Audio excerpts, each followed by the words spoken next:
Sebuah desa di Kabupaten Cirebon, Jawa Barat selama 28 tahun tidak punya sekolah dasar negeri. Ada 1.200 anak di desa itu yang harus berjalan kaki sekira 2 km ke desa lain untuk mengenyam pendidikan.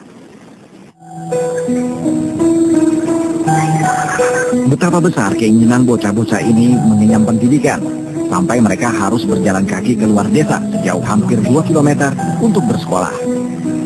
Ini karena di desa mereka, Desa Kroya, tak ada sekolah dasar.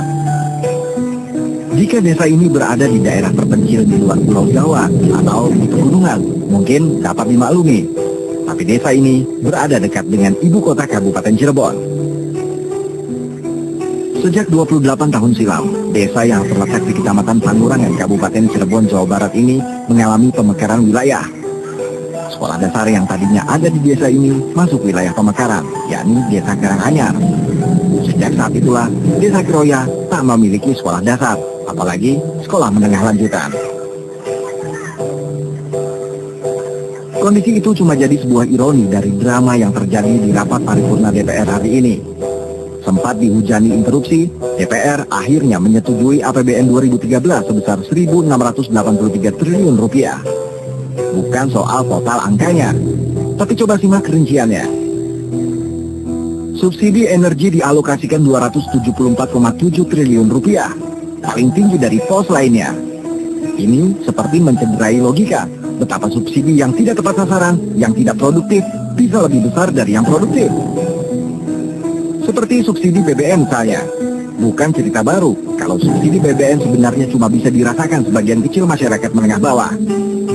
Yang paling berpesta pora adalah para pemilik mobil mewah yang mengisi bensin di SPBU ini.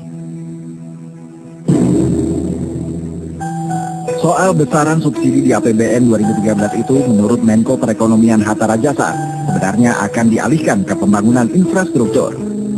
Walaupun defisit anggarannya masih di bawah 2%, ya. Jadi kita meningkatkan pendapatan karena kita ingin menjaga pertumbuhan kita.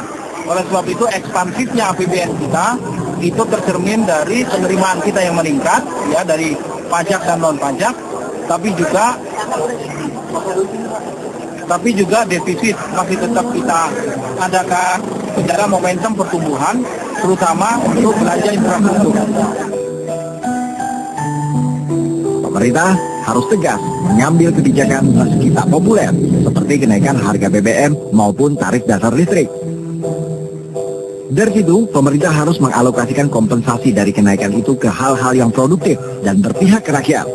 Kalau tidak, ini bisa jadi bom waktu buat pemerintahan yang akan datang. Demikian laporan tim Liputan Taufik.